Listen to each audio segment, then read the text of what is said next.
Reka ngusuhuze cyane aho tugiye kuza tubana umunsi ku munsi kandi mbone kuguha n'ikaze mu kiganiro naguteguriye uyu munsi. Uyu munsi naguteguriye inama zitandukanye cyane kandi izi nama ziragufasha cyane niba ushaka kugira ngo uhange YouTube channel cyangwa se wowe uyifite ariko ikaba itarazamuka cyane, mubwire ibanga ndetse mubwire n'ukuntu twazamukana cyane kugira ngo tuzamure YouTube channel kugira ngo natwe dutangiye kurya amafaranga cyane. Wowe ufite YouTube channel yawe itagenda cyane cyangwa se itagenda neza, ndagira ngo umve inama ngiye kubwira ubundi ubonereho cyangwa se ugira iki umurongo runaka uzaza ugenderamo cyane. YouTube channel ni ahantu runaka umuntu ajya agakorera amafaranga menshi cyane kandi mu buryo bworoshye cyane, ugendeye ku bitekerezo byawe cyangwa se ubwenge bwawe ufite, kubusangiza abantu gusa, kuvuga ibyo uzi nyine, ubundi bamara kubyumva ubundi amafaranga ukayabona. Ngira ngo tubane nkwereka amabanga rero yagufasha kugira ngo uzamure subscribers cyangwa se watching time, kugira ngo nawe ubwawe ugire ukuntu uzamuka cyangwa se ugatangira no guhembwa amafaranga nk'abandi bose. Ikintu cya mbere ugomba kumenya rero ni iki ngiki: watching time ni igihe amasaha nyine, ni amasaha aba bakorebye cyangwa se barebye ibyo wakoze bakabireba cyangwa se bakareba igihe kinini cyane. Noneho subscribers ni igihe nyine abagukurikira bagukandiye subscribers, ubundi ukagira umuryango mugari. Ibi byose YouTube bigenderaho kugira ngo iguhembe amafaranga yayo.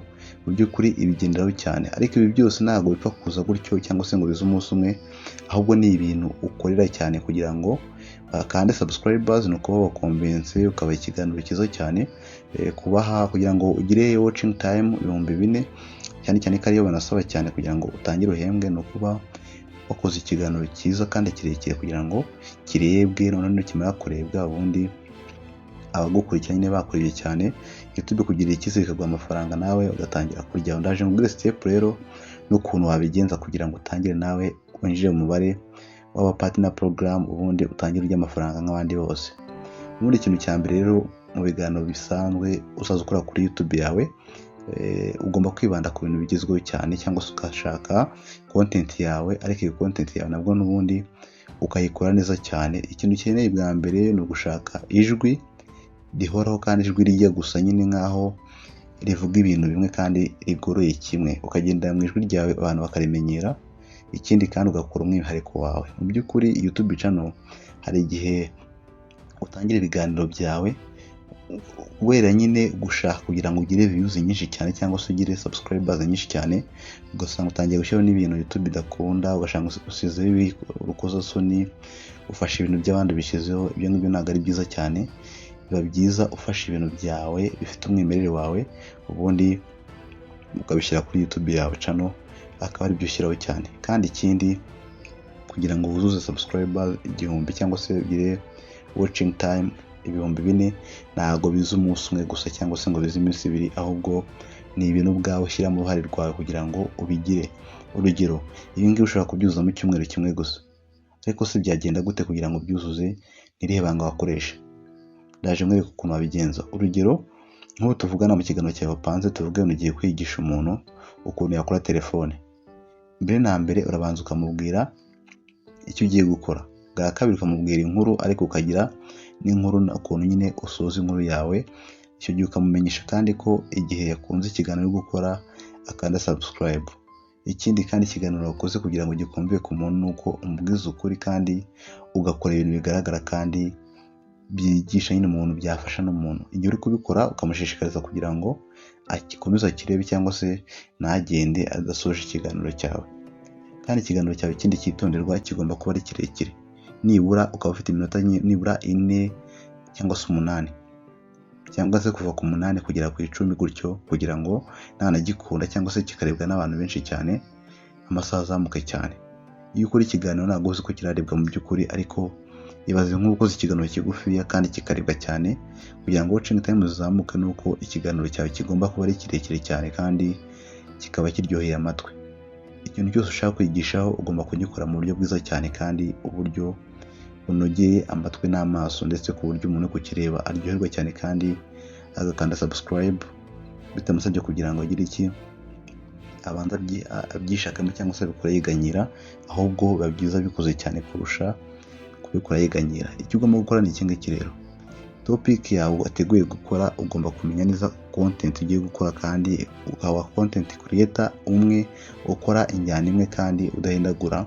Ubu tuvugana ugiye gukora telefone, ejo ugiye muri interview, ejo bundi ugiye mu bindi bitandukanye. Kora ikintu kimwe aricyo uhozaho amaso yawe cyangwa se ibitekerezo byawe, aricyo umenyereza abantu bawe. Kandi ikindi, menya amasaha yo gutegura ibiganiro byawe kugira ngo abantu babimenyere. Tuvuge wenda ugiye guhitamo umunsi runaka, ugomba guhitamo umunsi wiyemeje kandi umunsi ushaka kuza ukoreraho nta kugenda uhindagura cyane, ni bibi cyane.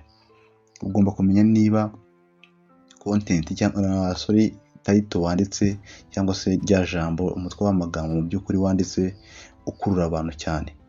Ibyo ngibyo ugomba kubyitaho cyane, ukandika umutwe w'amagambo mwiza cyane kandi ufite icyo uvuze ku bantu. Ikindi ugakora thumbnail. Thumbnail ni ya foto ikurura abantu, kwa kundi ujya kuri YouTube ukabona ifoto nyine gukure bitewe n'ibyo ubonamo bigatuma ukandaho. Ibyo ngibyo rero ujye ushishikariza umuntu kuba wakora thumbnail nziza cyane kugira ngo nanakandaho ibyo asangamo imbere mu by'ukuri bibe biryoshye ku buryo atavanaho amaso cyangwa se ngavaneho ibitekerezo bye byose. Agomba kureba video akayirangiza kuko wayikoze neza cyane, ariko nuyikora nabi ntabwo azayirangiza kuko nta kintu azaba abikoreye cyane. Ugomba kwibanda ku bintu byiza cyane kandi bigezweho cyane. Tuvuge wenda urugero, niba bakunda ikoranabuhanga rivugeho, niba bakunda TikTok ndetse niba bakunda ibijyanye na TikTok gusetsa n'ibindi bitandukanye, ishaka ikintu wabivugaho. Gusa ikintu cya mbere ugomba kumenya, mu Rwanda hari content zitandukanye. Wenda urugero, kuvuga ku bushakashatsi bwo mu Rwanda cyangwa se ukavuga iterambere, ukavuga ku ikoranabuhanga wenda se, cyangwa se ukavuga ibijyanye n'ubukerarugendo, ukavuga ku bijyanye n'umuco nyarwanda. Mu by'ukuri ibyo ni ibintu byarebwa cyane kandi bigakundwa. Wavuga ku ikoranabuhanga, ni byinshi cyane wagenda uvugaho, ariko kubivuga kwawe ukaba umunyamwuga mu by'ukuri, ukabwira umuntu akumva ko icyo uri kuvuga ari icyanyacyo. Mu by'ukuri ntabwo ari ibintu byiza kugira ngo utegure ikiganiro ugiye gukinisha umuntu. Biba byiza ukoze ikiganiro uri seriye kandi ukamwereka ko ibyo uri kuvuga mu by'ukuri uri umunyamwuga. Ibyo byose bizamufasha kugira ngo akugirire icyizere ku buryo n'ubutaha ikiganiro uzakora azacyitaho cyane. Ikindi, ukita ku masaha uploadingiraho. Niba ari saa 12 z'umugoroba, ukabyitaho ukavuga ati saa 12 runaka ara uploadinga. Ibyo ngibyo bituma umuntu avuga ati ntahe mu kazi ngende njye kureba ikiganiro cya runaka. Ibyo ngibyo birafasha cyane kugira ngo umuntu agire ikintu amenyera kandi mu by'ukuri igihe cyose mu by'ukuri bitamuvuna. Nizere ko ibyo ngibyo ari ingenzi cyane kandi byagufasha kugira ngo unoze ibyo ugiye gukora kandi mu buryo bwiza cyane. Niyo nama nakugira wowe ushaka gukora kuri YouTube yawe kugira ngo kandi channel izamuke, ugomba kuba wujuje ibingibi ngiye kukubwira. Ikindi cya mbere, kugira ngo channel yawe izamuke nuko utagomba gucika intege. Hari igihe uzakora video ukibwira ko video wakoze iraza kurebwa, ariko mu by'ukuri ibyo ngibyo biratandukanye cyane. Icyo ugomba gukora ni iki ngiki: ugomba gukora video utitaye ngo ndarebwa, ugakora video utitaye ngo ndarebwa n'abantu benshi cyane. Oya, kora video kuko wowe ubishaka cyangwa se ugiye kugira nk'umurimo wawe, nta gucika intege. Kandi ukora ibishoboka byose kugira ngo umuntu wateguriye ikiganiro akirebe adakubye na gatoya. Kandi ikindi cya kabiri, ikiganiro wakoze ugikora ucyitondeye, nta guhubuka, kugira ngo kize kiryoheye amatwi. Ukore gake, ariko ikiganiro ukoze basi kize kikumvika abantu cyangwa se gishitura abantu. Ibyo biza kugira ngo kurusha gukora video nyinshi zitandukanye ariko mu by'ukuri nta musaruro uzatanga.